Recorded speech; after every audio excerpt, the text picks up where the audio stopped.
Okay, so my first question for you is this, is how would you rate your stress level over the past 6 months, 7 months, okay, since the pandemic hit? I know a lot of us have been seeing an elevation in our stress level, understandably, okay, but I also, so low, medium, high, past 6 months, first question. Second question is how would you rate your stress level over the past year?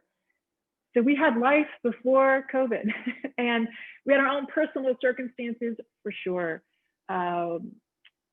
Life didn't stop happening once this hit either. So it's also thinking about what past 6 months, but then also the past year.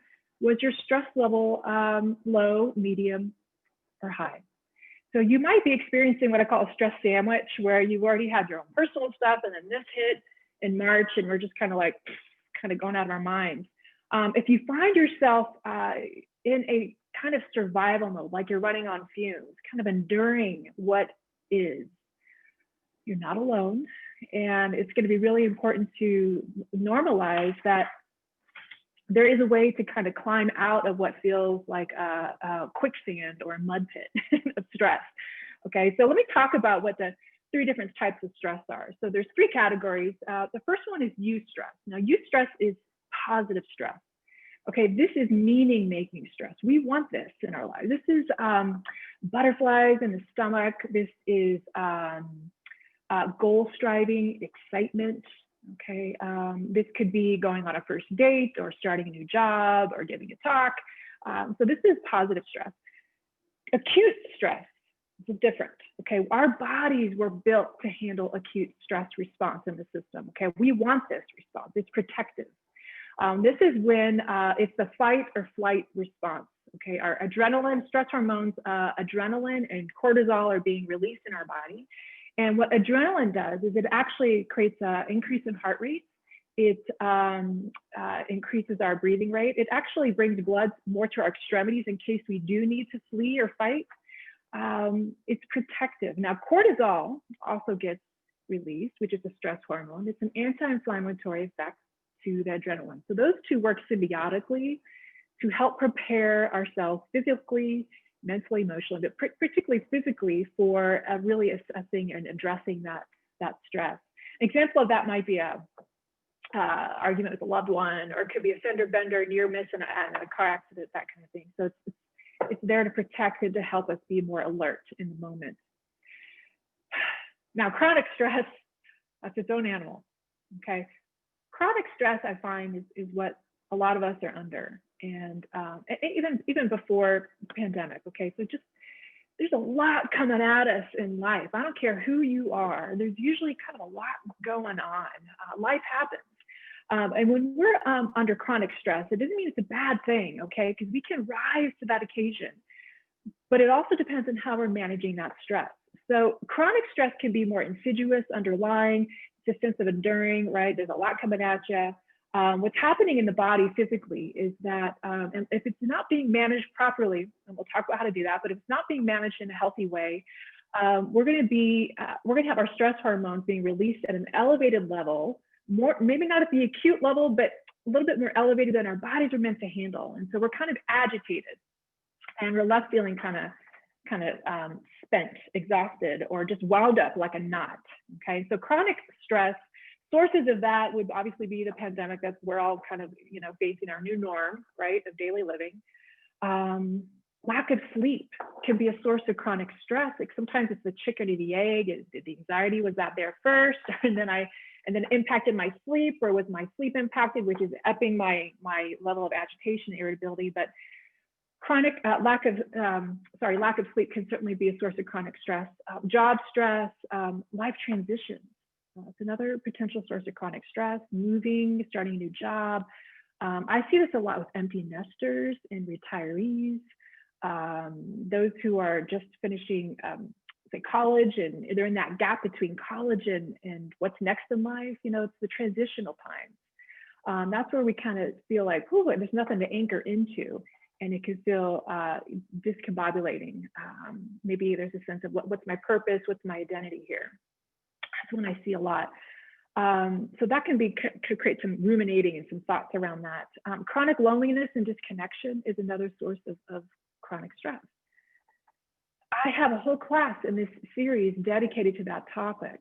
Okay, this is something that's really been amped up in the last 6 months, and that can be certainly a source of chronic stress. Boredom is also another one. You know, lack of stimulus, almost too much time in the day. I also see this with retirees. If there is a high-profile job and they're very busy and they get to nothing, it's like a vacuum.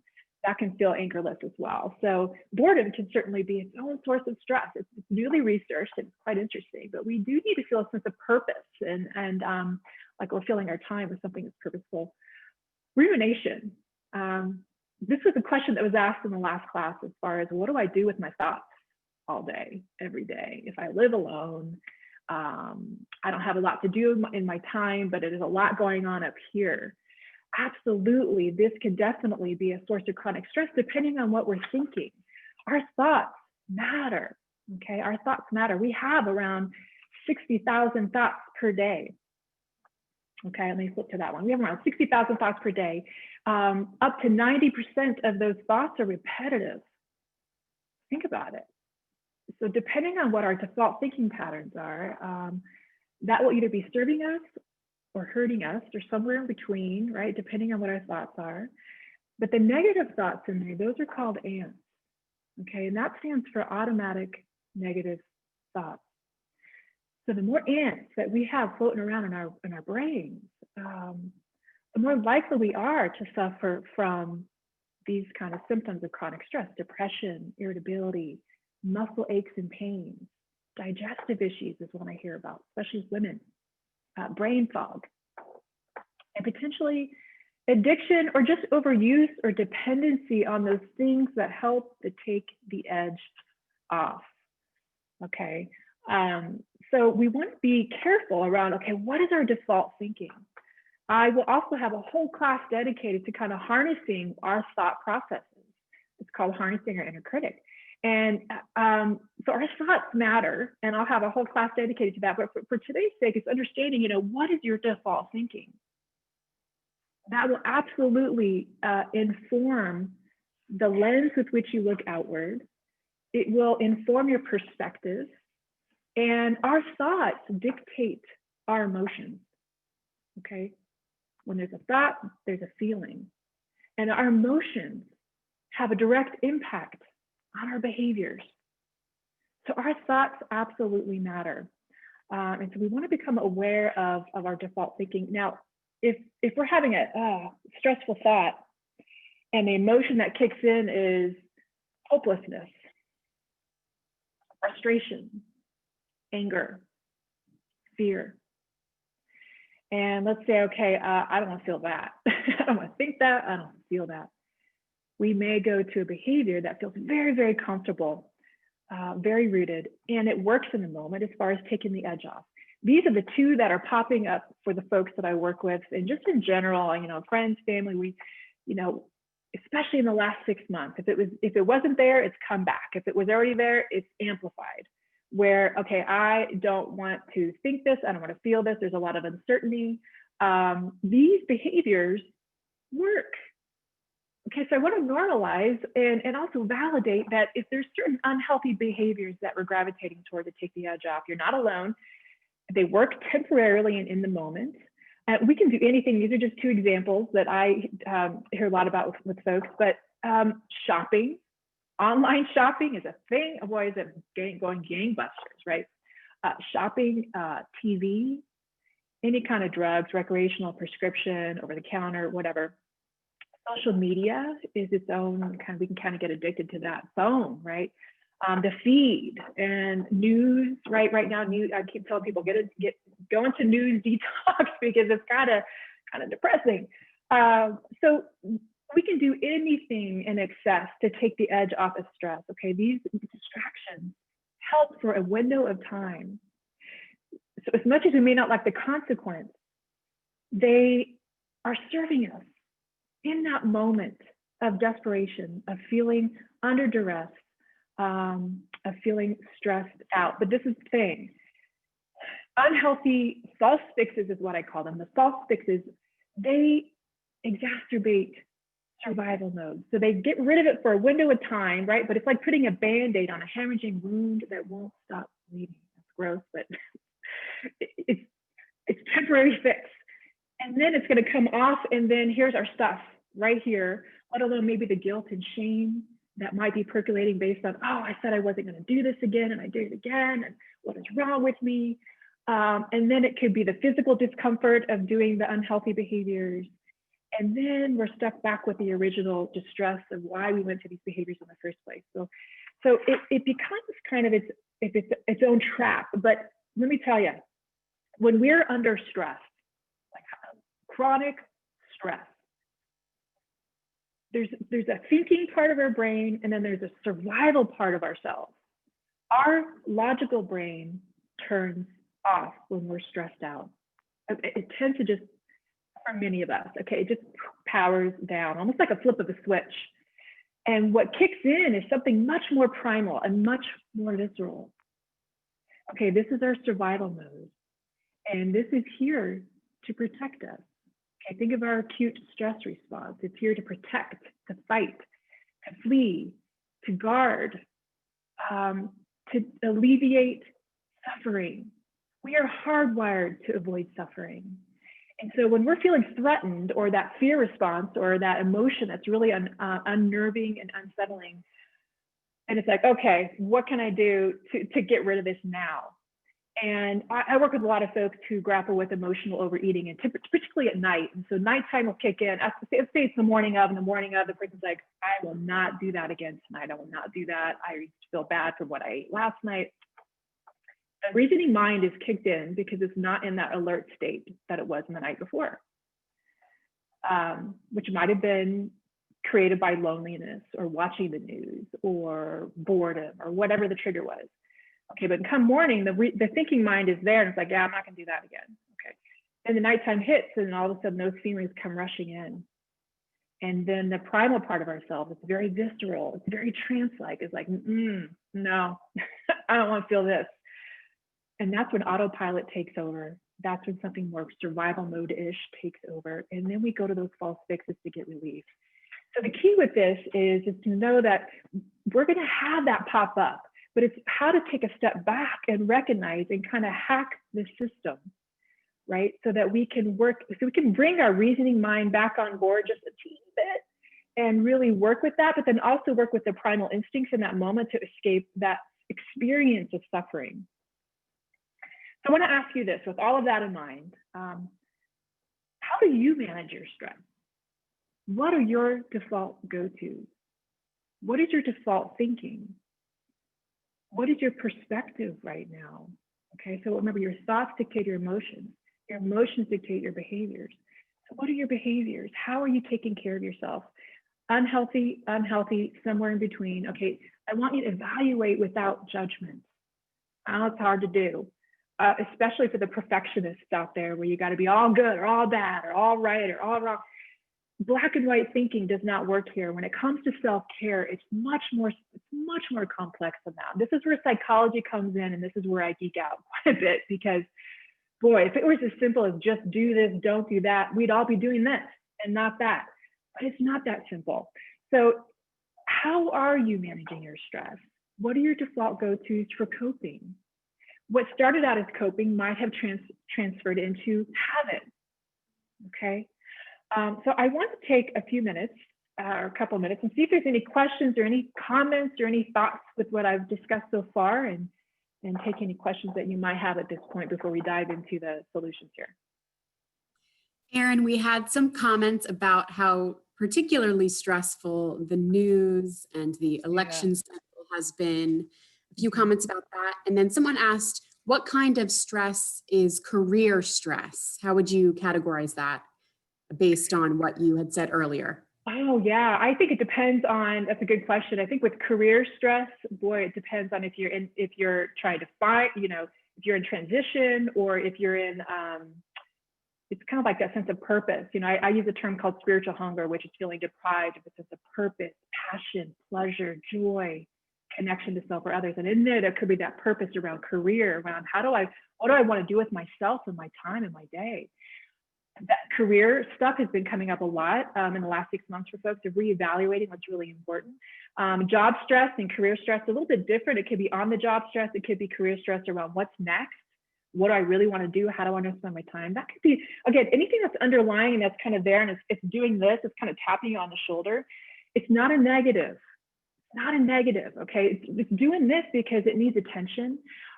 But with that in mind, in order to get to our clarity and our answers, is we need to really, and I'll dive into this in the next part of the talk, is we need to create a sense of centeredness. We need to be able to create the space of accessing the knowledge and the wisdom that we're really, really needing in that moment. But that certainly could be a source of chronic stress depending on the person, absolutely. We also had some folks write about how they deal with stress. So some folks said they like to walk outside, knitting, journaling. So all great activities. Some folks like to watch Netflix. Yeah. And someone mentioned that they just feel like they are agitated often and kind of overreacting to small kind of moments. Yeah. You know what? Whoever said that, you're not alone. That one, I actually just worked with someone this morning who said, like, that is not like me. I have short fuse with people and strangers, and not to people in my life, but strangers. That's a sign of chronic stress. That's a sign of, it's like an SOS. I need my own oxygen. I need to align with my own ways of self-soothing, of self-care. That's a sign and symptom of it, for sure, for sure. Any other questions, comments? That's it for right now. Okay, so let's dive into this. First step, self-compassion. Even in light of the question or the comment that was just, hey, irritability is certainly amplified. It's going to be really important as we navigate chronic stress to be kind to ourselves in the process. Okay, we can't hate ourselves toward better well-being. We can't criticize ourselves toward better well-being. We really need to be able to take a step back and be kind to ourselves, try not to judge ourselves. We may not feel like we're doing such a stellar job, but can we just be like, hey, and you know what? I'm doing the best I can, and I'll try a little bit better today. But there's no right or wrong way. It's about finding your way, okay? And so self-compassion, I want to also say, is not self-indulgence, okay? Self-compassion is self-kindness and self-respect. And we can only create positive change. We can only create clarity and well-being through self-respect and self-regard. So I want to put that in there as well. If you want more info on that, Kristen Neff, N-E-F-F, Google her. She's got a ton of wonderful research, podcast videos on this. She's got a website. You can go there for more info. The next step is to front load on self-care. I'm not going to spend a lot of time on this because we spent the whole talk last week on this. Certainly access it if you've seen it, or if you haven't, it's available to you. I think it was sent out yesterday. But when we feel better, we make better self-care choices. Not rocket science, very simple. And it can feel like a huge gap between this insight around, yeah, I know this helps me too, and I'm going to actually do it. Everything that's in between are those false fixes, I don't have time, excuses, habit. Okay, so this is where we need to start really small. And that's why last week I really emphasized, what is it that nourishes and nurtures you? I wanted to emphasize the exploration so that you can actually start there first. What did you let go of that you used to do that you could bring back in? Or what is it that you're doing? People mentioned some things that they're doing, walking, knitting, journaling. Keep doing that, maybe add one thing, or just keep doing that if it's really helping to take the edge off of stress. This is really, it's important to tune in, to start. We want to tune into what nourishes, nurtures, calms, and start small. I can't emphasize enough. If we feel like, okay, I got to revamp my life here, I got to revamp my stress management plan, I'm telling you, we're already overwhelmed. We don't want to come at it with an overwhelming approach. Start small, something is always better than nothing. And from there, we can build upon it when ready, okay? Also, something that caught people's attention last week is what makes you smile, what brings you joy, what makes you laugh. You know, we need that right now. side note, and I'm not getting anything for saying this, but Ted Lasso, it's a new show on Apple TV. Hilarious. If you want some wonderful, well-written, clever TV show to kind of just escape into and laugh and feel good, go to that. So thinking about that, hopefully you've explored what that is for you. And if you feel like I'm exploring, but I haven't really implemented it yet, that's okay, because you're exploring it, you're asking the question. Like, there is a readiness for change when it comes to this. Okay, and this is what I find, this statement is so powerful. The pain is staying the same needs to outweigh the pain of change.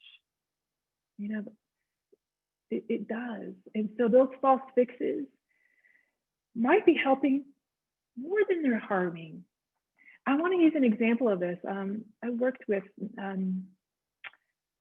many widows over the years, and and I used to work at private health retreats, and they would kind of come to the health retreats as a way of not being alone. And they would also be hard on themselves because they're like, I'm emotionally eating every night, and I'll be like, of course you are.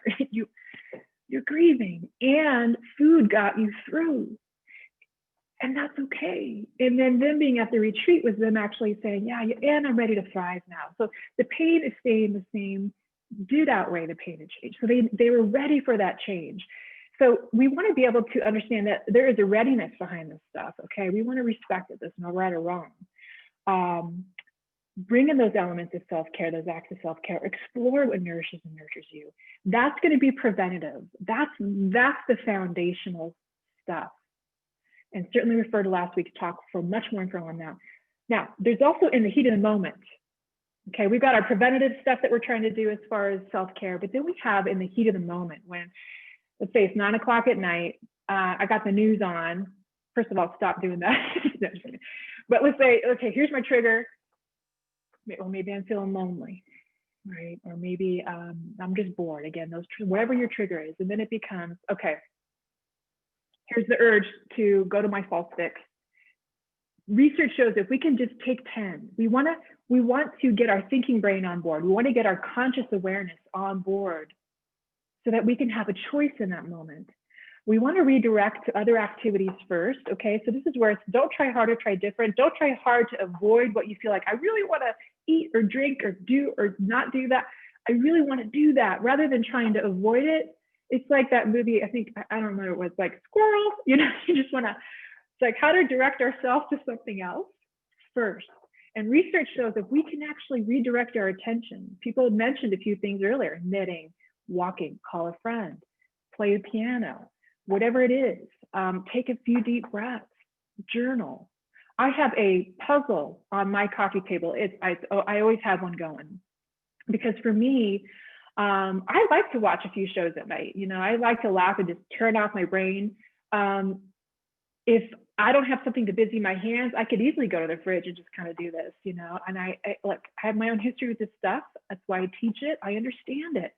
But I also understand what helps to, the distractions matter, but also so does the piling on and front loading of self-care, preventative and in the heat of the moment. What are your redirects? What can you do to actually not try harder to avoid doing something, but to bring in something that actually is helpful in that moment? These are simple, simple, simple. We want to delay. I also want to normalize, this is an either or. This is an either I am going to do my puzzle or I'm going to eat. It's, you know what? I feel this urge to eat, but I'm going to work on my puzzle and see if I can surf this urge. And what happens is that often that urge does lessen when we can better manage it in the moment. But we have to create that window, that space of doing different first. If we go to the whatever anyway, the go-to, the false fix, it's okay. It doesn't mean you failed. Okay, this is where compassion comes in. It just means that you're building this awareness. You're flexing that muscle of building your mindfulness in the moment and the opportunity to make a different choice. And maybe that choice will stick and maybe it won't, but this becomes the process of moving the needle. We always want insight to go all the way to action, but we gotta be realistic. It's the process of change is more like this, 2 steps forward, 5 steps back, 10 steps forward, 2 steps back. Okay, so please, I want to normalize that. So go to redirect first, and I want to emphasize that word first. It may be instead of, but it may not be, and that's okay. if we do our redirect and go to the false fix, what happens is, and this is not uncommon, is that we may not eat as much or drink as much or do whatever as much. It's better managed. And that's moving the needle. That is progress. That is positive. So for you, I want to encourage you to write down a list of your redirects. So you have your questions from last week exploring what nourishes and nurtures you, what invites calm, what makes you laugh, what makes you smile. But then also in the heat of the moment, what are some of your alternatives that you can do first for at least 10 to 15 minutes? The research shows that it does help to manage habits and coping mechanisms that aren't so healthy, okay, if they feel ingrained. Start there. And then this other, certainly I'm always going to have this at all of my presentations, because I work with a lot of folks who are trying to hold everything. They're like holding the world. And a lot of highly efficient, effective people that I work with. But gosh, we all need somebody, some kind of support. So be sure you allow it in. Be sure and allow it in. No need to go it alone. Is there a family member, a friend that you can talk to? There is such power in giving voice to what we're experiencing. I can't tell you how healing that can be, of getting it out of here. Last week, the input was like, I'm so much going on up here. You need to give voice to it. And that takes off the pressure cooker. Okay, that eases it. And it allows the space, right, to bring in other thoughts. Front loading on self-care, getting support, taking 10, doing our redirects first. All of this is like the KISS method, right? The keep it simple, sweetie. And so it's very simple, very impactful. All of these strategies are research driven. Okay, start experimenting. With the support piece, I want to go back really quick. If you feel like right now you don't have someone that you want to share your stuff with, you're not alone in that either. Like teletherapy is and it's therapy and mental health support is more accessible than it's ever been, which is maybe the silver lining, one of the few of this whole thing in the last 6 months. Go to psychologytoday.com. You can choose anyone in your state because everyone's doing everything via video. So you'll be able to get support that way if needed. If you feel like I'm just so overloaded and overwhelmed and I can't seem to get my head above water, this is where support, that's a sign and symptom that support is needed, that you're trying to do it all alone and you just don't need to. Start with friends and family, professional support, whatever helps. The key is to experiment, see what lands, and whatever doesn't, don't try harder, try different, okay? That's all I got. Any questions that came up from that? Any questions about any of that? Erin, we have a question from someone and they said, how do you deal with, hold on one second, overestimating the pain of change? So in their head, it feels like, oh, making a big change is going to be scary or overwhelming, when in reality, it might not be that way. So do you have any tips for kind of talking yourself through that in your head? Yeah. The anticipation of, I think that's one of those things where, and this is where I find, and I don't know, but I guess in the anticipation of the change, I would say evaluate the type of change that you're expecting to make. Are you expecting the change to be too big? Can we whittle it down to have it be a smaller change? Typically when I hear that, it's because like the most common mindset trap that people fall into with this is all or nothing. So they're all in or all out, all good or all bad, or they're like revamping or not doing anything at all. So sometimes, and this may not be the case for the person asking, but sometimes the expectation around the change that needs to be made may be too much too soon. So I would say if we want to make a change and it feels overwhelming, that's honestly usually a sign that probably we're expecting too much. So can we pare it down and start it with even a smaller step? Okay, so that actually helps with the anticipation. I find often is looking at what am I expecting and can I break it down just a little bit more? We had another question. How should I redirect when you're about to go to the fridge for a glass of wine at nighttime? What are some kind of tips for that? boy, is that trance-like, right? Something just kind of like pulls you in, and that's the primal, visceral part of ourselves, right? Our thinking brain is going offline. A lot of times folks will be like, Erin, I know better, or I'm out here and I'm like talking to myself, what are you doing? You know, this isn't what we want to do. But then there's another part, the survival part, that's like, but I don't care. This is where we want to practice. Make a deal to yourself. Okay, wine is there, what the food is there, it's not going anywhere, but I'm going to take 10. I'm going to call a friend. First of all, we want to check in with, well, what am I feeling? Okay, am I bored? Am I stressed? Did I just watch the news? Am I afraid? What emotion is percolating? Because the emotion is going to indicate what alternative or redirect I want to do first. It's going to be important that we have permission here, that we're not expecting, hey, I'm going to do this alternative, or I'm going to drink or eat this. It's, I'm going to do this first. That's it, first. And if 10 minutes feels like too much, start with 5. This is, again, break it down. Your redirects will depend on you and what appeals to you. I like puzzles, so that appeals to me. For someone else, that might not, that'll be cringe inducing. Maybe it's going on a 5 to 10 minute walk. If it's late at night, then you're not going to go outside, especially being female, maybe. So, but then it becomes how to maybe journal. What am I feeling right now? Or put on a TV show. Or this is where it's, you want to experiment and see what works, see what doesn't, and go from there. But remember, try it first. The wine, the food is there for you. You have to have the permission, I find, or psychologically, we're going to already set, it's going to be the forbidden fruit, and it's going to get bigger and bigger and bigger. So we don't want to have it be either or. It's this first, and then maybe I'll go here, or maybe I won't. But I'm going to at least create that window of opportunity to make a different choice. Any other questions? We've got a question. Do you know who said the quote about staying the same needs to outweigh the pain of change? Pain of staying the same needs to outweigh the pain of change. You know, I don't. I've always just said it. No. I'm sure I got it from somewhere. I don't know, Google it. I'm sure it'll pop up. I'm not sure. I love that quote though. I have this is more of a comment from Nancy, but she said, sometimes people say that they don't have time to do self-care.